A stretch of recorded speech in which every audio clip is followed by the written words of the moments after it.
Color, that's what the nation is celebrating at the moment. And the Indian team colored the South African landscape, especially in the white ball format. But it started with the red ball. And the man who did a lot of it from the dressing room, who did a lot of it, took a lot of flack when it was 0-2, to talk to me about this South African success, Ravi Shastri. Congratulations first. Is the overseas Mickey finally off your back? You mentioned colour. What else do you expect from this Indian team when they play in the Rainbow Nation? It's colour. And it got really colourful after the Johannesburg Test match, because no praise is too high for the boys. They played 21 days of international cricket there, and on each one of those 21 days, they threw a punch. On each one of those 21 days, they had a chance. Did it exceed your expectations, the performance? Especially after being 2-0 down, to show such character and spunk, to come back and literally knock out South Africa with a serious punch, and then take that momentum, intensity into the one-day series and into the T20 series. Amazing. You've been a player, you've been a coach, you've been a director. Is this the best that you've seen India away from home? In a long time. Certainly the best ever in South Africa. And probably one of the bravest and most courageous test match performances in Johannesburg. And I've been around for close to 4 decades. I would put that as one of the bravest performances in a test match by an Indian team. Can you tell me 0-2 down? A lot of questions were being asked, especially 208, we were all out, 130-40. How did you transform it? Dressing room atmosphere, you and the captain. Serious credit goes to Virat Kohli as well. Serious? I mean, he leads from the front. You know, he's a tough guy, you know, in the mind. And that makes a huge difference because it spreads amongst his teammates as well. And we knew even after losing 2 test matches that we weren't far behind.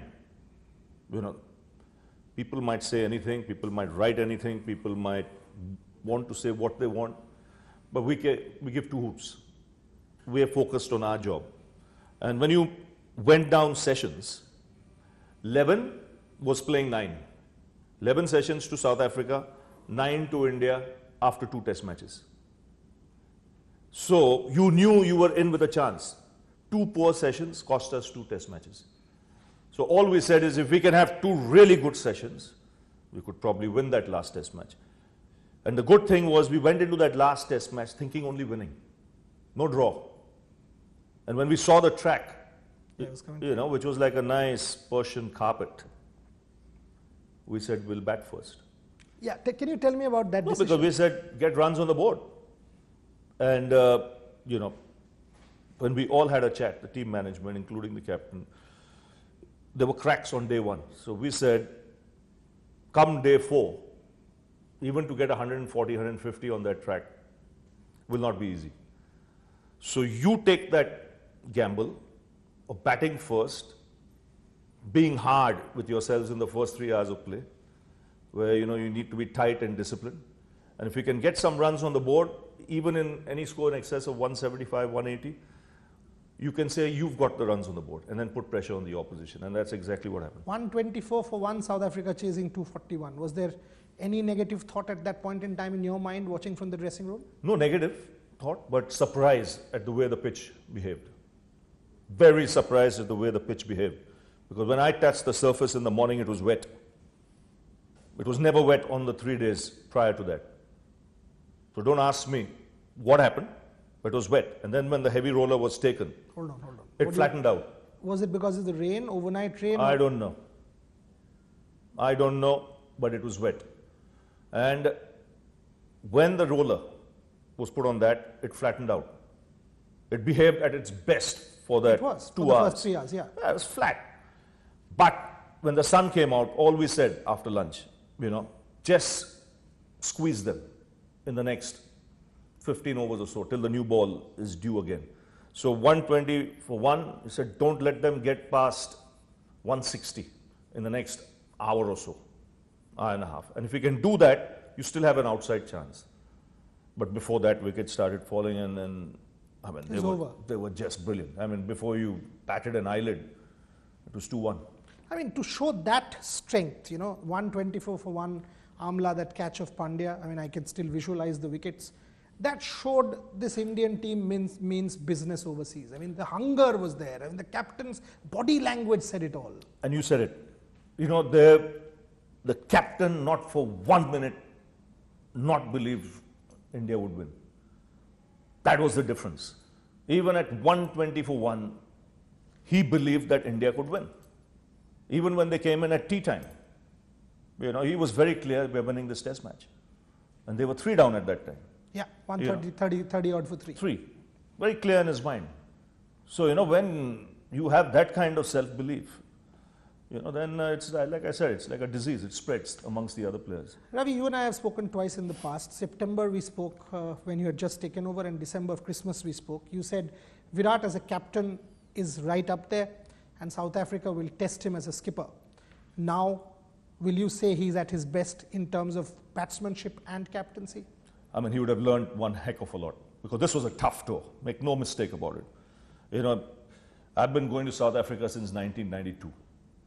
You tell me one South African team that's not a strong team. Go and ask any of the players who've been there, and they'll tell you.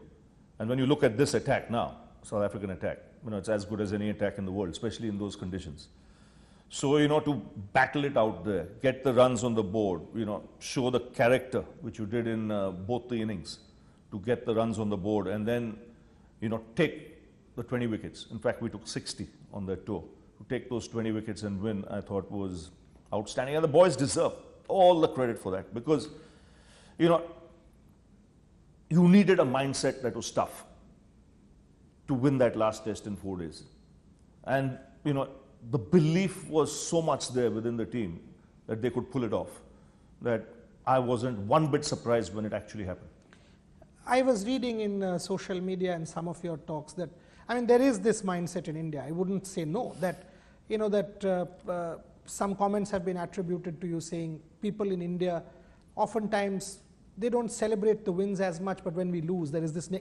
Can you elaborate what you meant saying, when we lose, people in India tend to sort of jump on? And the media has poked. There is no question that overseas, domestic wins aren't given credit. South Africa was also winning domestic, at home. So their wins are wins, but ours are not. There is this mindset. Can you talk about that? Does that bother you? It doesn't bother me. But when I'm asked a question, a couple of players were not there in South Africa, then I wake up and I shoot the guy down. And in no uncertain terms. I tell him, when India plays an opposition, that opposition is not at full strength.